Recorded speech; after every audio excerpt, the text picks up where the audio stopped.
My boyfriend informed me that his ex-girlfriend was moving into my apartment. "You could learn something from her," he said with a smirk. I nodded.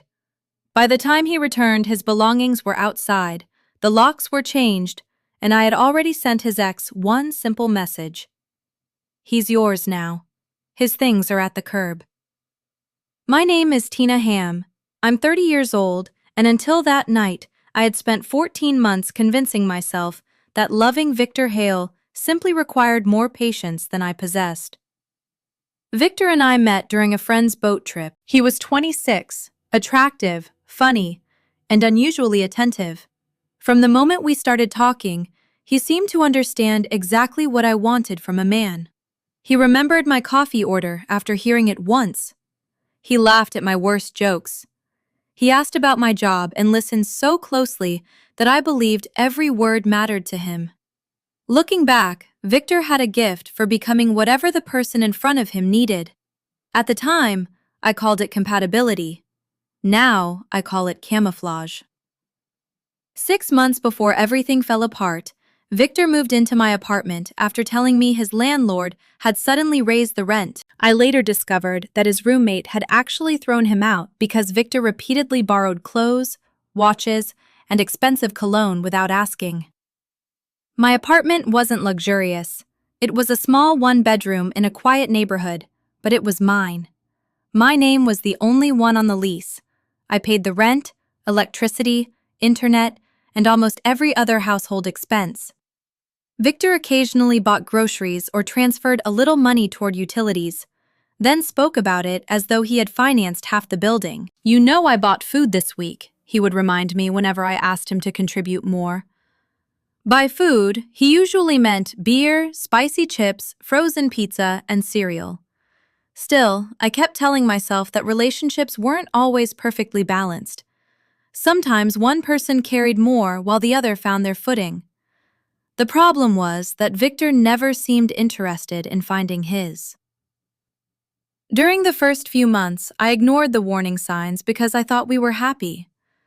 But a slow disaster rarely arrives with sirens. It begins with little moments that appear too harmless to challenge. In our relationship, those moments always had the same name: Christina. Christina was Victor's ex-girlfriend. They had dated for nearly 3 years before breaking up 8 months before he met me. At least, that was the timeline Victor gave me. He mentioned her constantly. We would watch a movie and he would say, "Christina hated this ending." I would suggest a restaurant and he would respond, "Christina said their pasta is terrible, but their steak is amazing." If I wanted to visit a new city, Victor had already been there with her. "It rained the entire weekend," he once said with a distant smile. But Christina always knew how to make bad situations fun. The softness in his expression made my stomach twist. At first, I said nothing.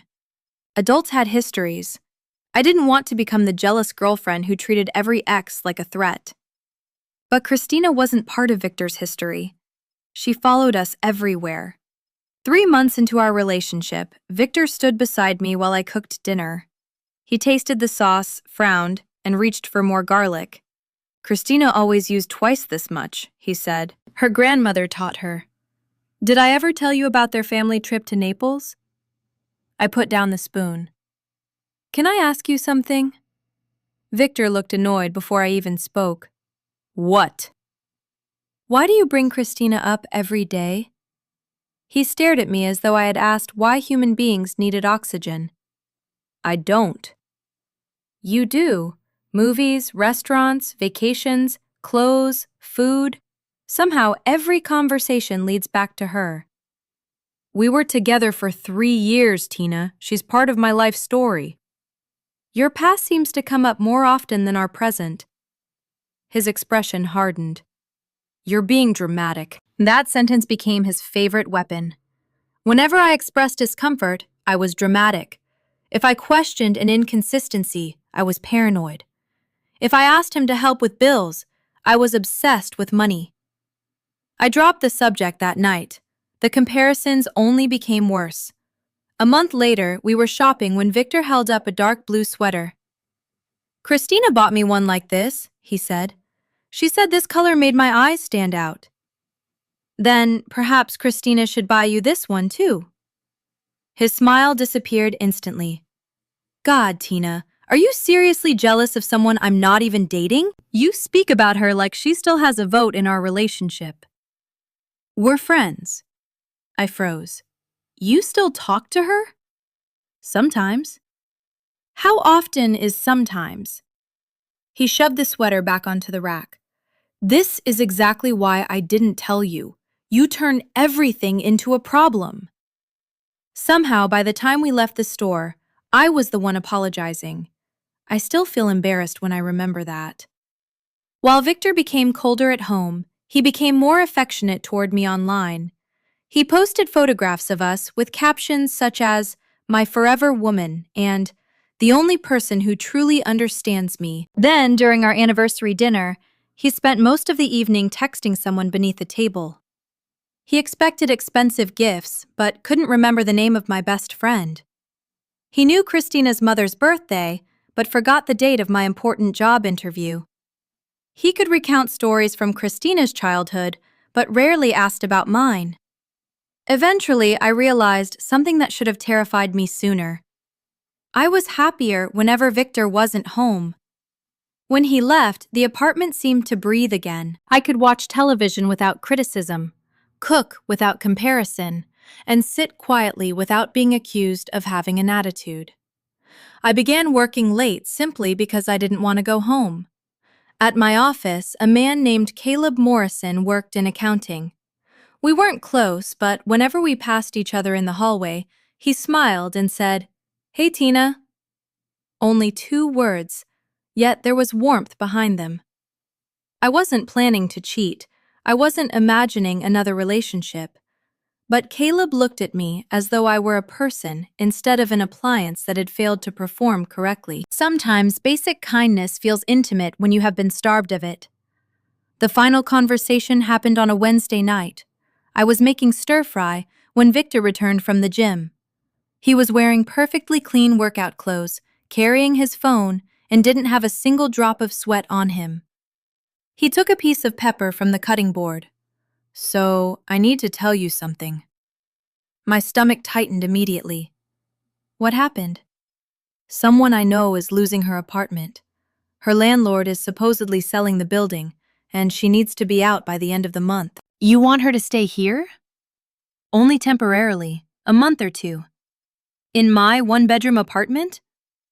Our apartment, he corrected. I lowered the heat beneath the pan. Who is she?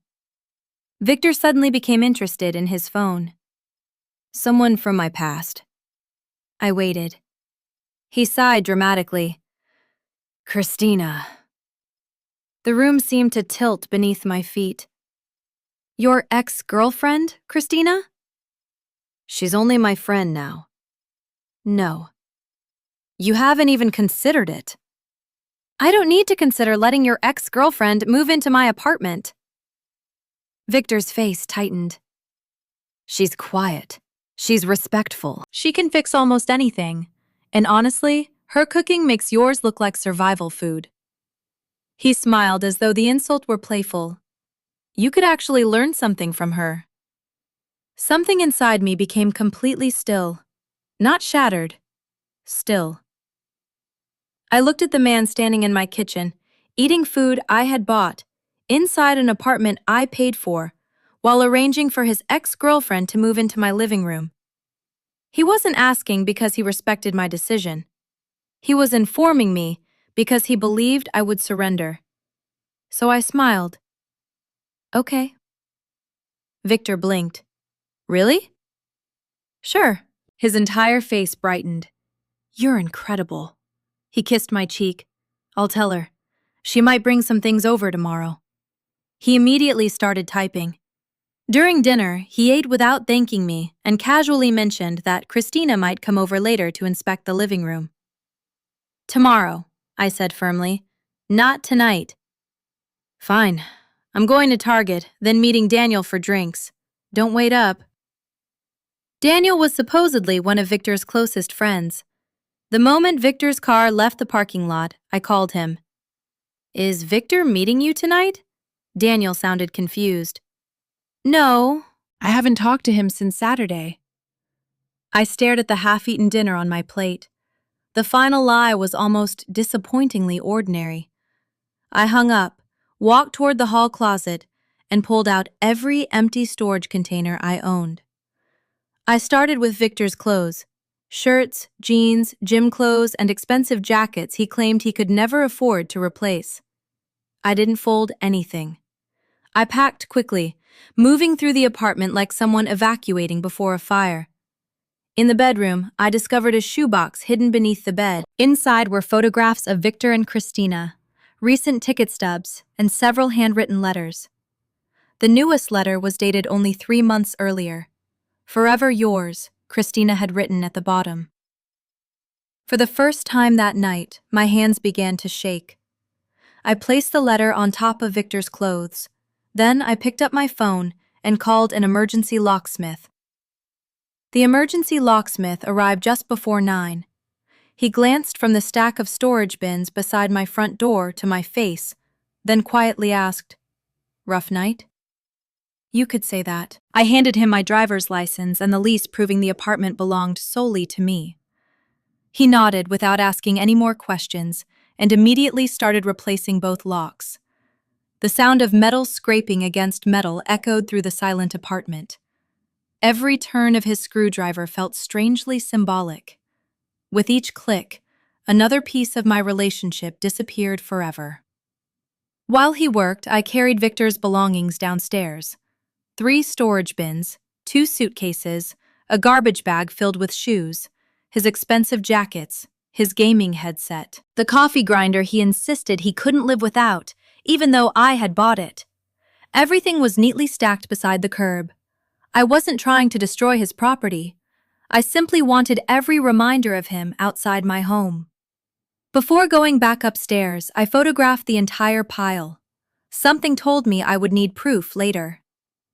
The locksmith finished around 9:40 p.m. He handed me 2 new keys. "Hope tomorrow's better than today." "So do I." After paying him, I locked the apartment and leaned against the door. For the first time in months, I felt safe. That feeling lasted less than 30 minutes. I remembered Victor had once signed into his Google account on my laptop and never logged out. Without thinking too much, I opened his contacts. There she was, Christina. Her number was saved under a fake work contact. I couldn't help laughing. Even his lies required organization. I sent one photograph. It showed every one of Victor's belongings sitting on the sidewalk. Then I typed only one sentence. "Victor's moving in with you now. His things are outside. Enjoy." I pressed send. Then I turned my phone over. Exactly 21 minutes later, it exploded. Call after call, message after message. "Tina, answer your phone! What the hell is wrong with you? You are insane! Open the door right now! You can't lock me out! This is illegal! Christina is freaking out! I'm calling the police!" I read every message without replying. One text made my stomach tighten. "You're going to regret this." Had I gone too far? Would the police actually arrest me? I honestly didn't know. I called my friend Marcus, straight to voicemail. Perfect timing. I began pacing around the apartment, rehearsing every possible conversation with the police. Around 11:30, the pounding started. Not knocking, pounding. The entire front door shook inside its frame. "Tina!" Victor screamed from the hallway. "Open this damn door!" I looked through the peephole. Victor's face was red with rage. Beside him stood Christina. She folded her arms across her chest, but refused to look directly at my door. She suddenly looked much less confident than the woman Victor had described all evening. "Tina!" Victor yelled again. "I know you're in there!" I unlocked nothing. Instead, I spoke through the closed door. "This apartment belongs to me." "Our home," he shouted back. "No. My name is the only one on the lease." You can't just throw me out. You decided your ex-girlfriend was moving into my apartment without asking. Silence. Then Christina finally spoke. Victor, maybe we should leave. He ignored her. You've lost your mind. No, I finally found it. The hallway became quiet, only for a second. Then Victor exploded. I'll sue you. I'll tell everyone you're abusive. I'll ruin your reputation. His voice echoed through the entire building. Lights started appearing beneath neighboring apartment doors. Someone opened a window upstairs. Another neighbor peeked into the hallway before quickly disappearing again. Victor didn't care. He kept shouting, You monitored my life! You controlled everything! You isolated me! Each accusation became more dramatic than the last.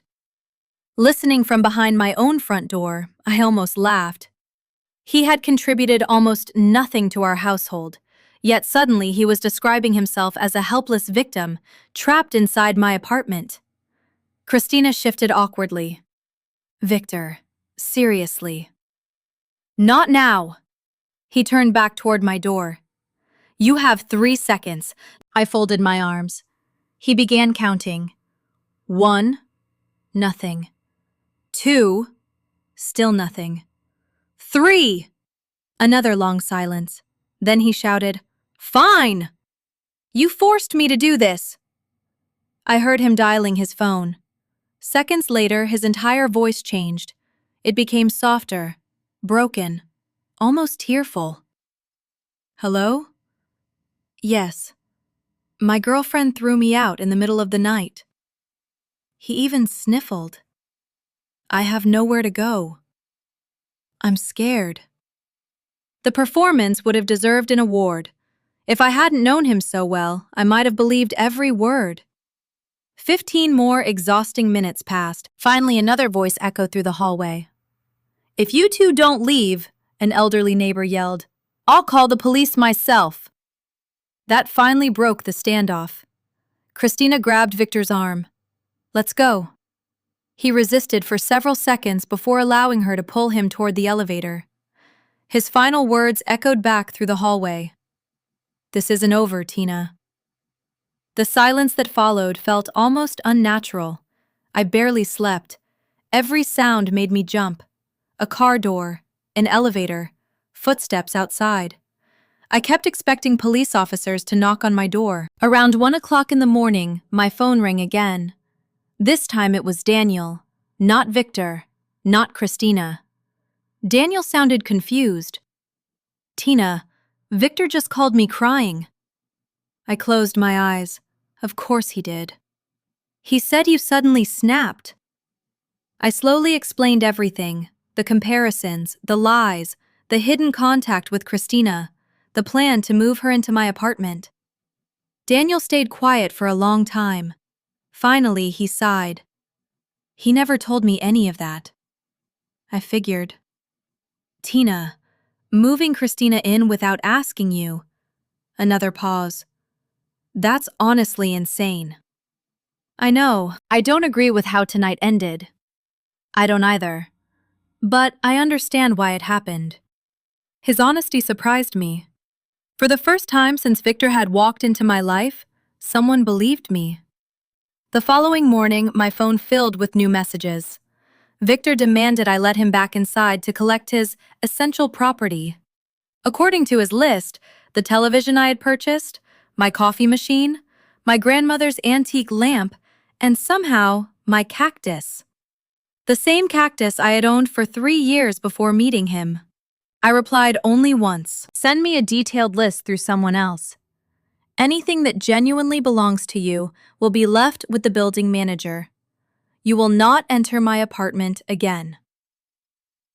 His response consisted entirely of insults. I blocked his number.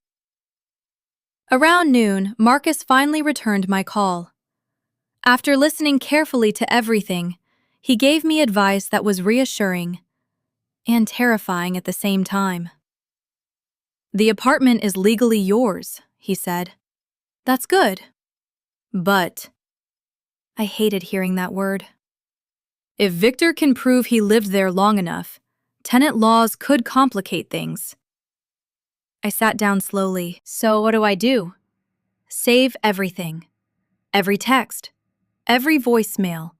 Every screenshot showing he planned to move Christina into your apartment.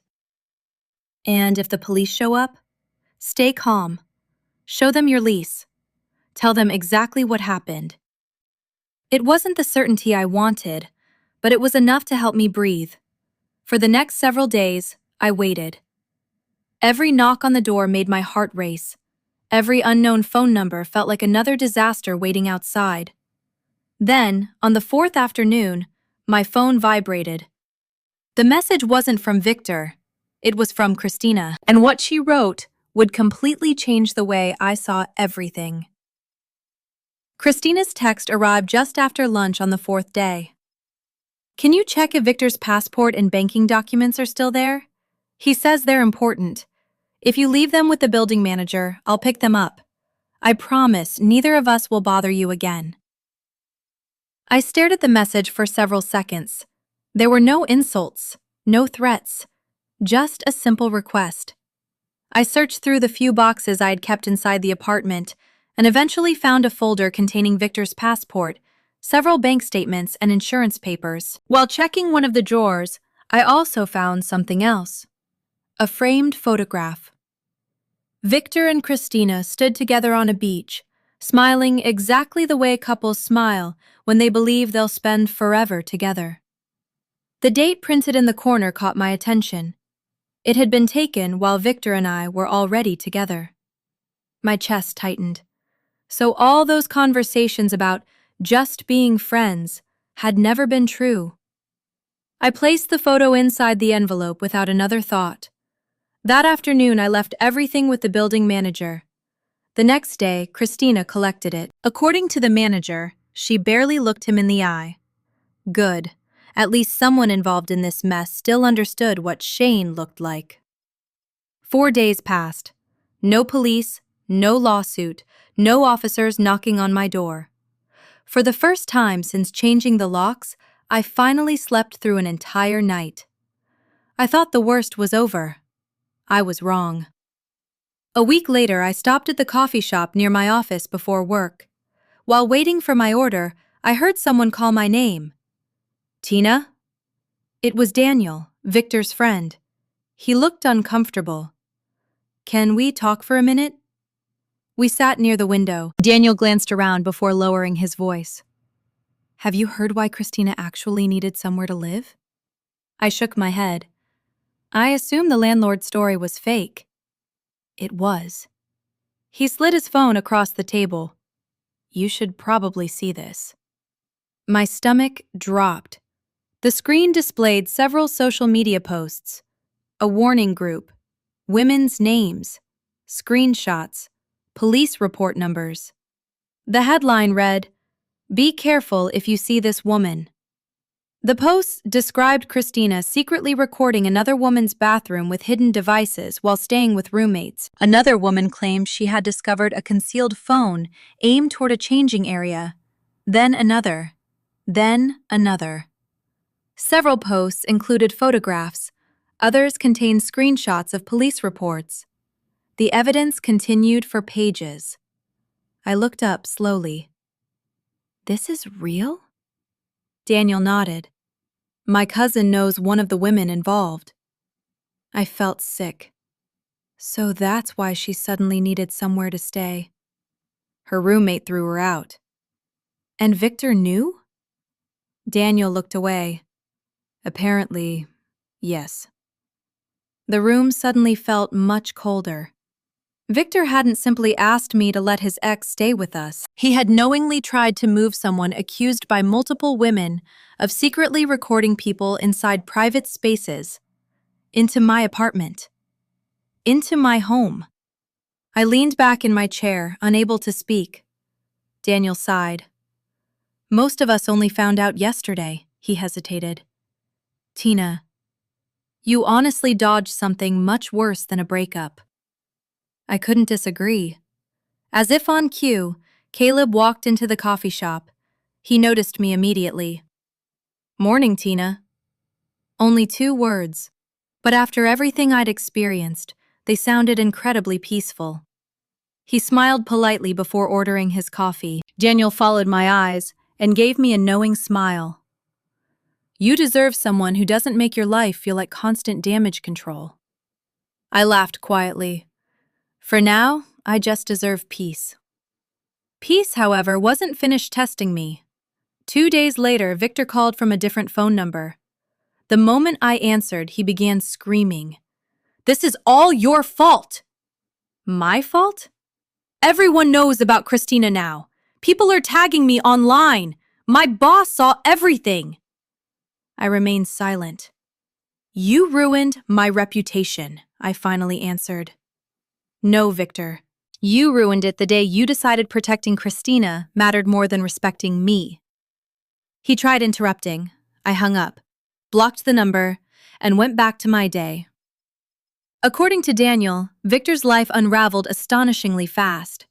Friends refused to let him stay with them after learning why Christina had been forced out.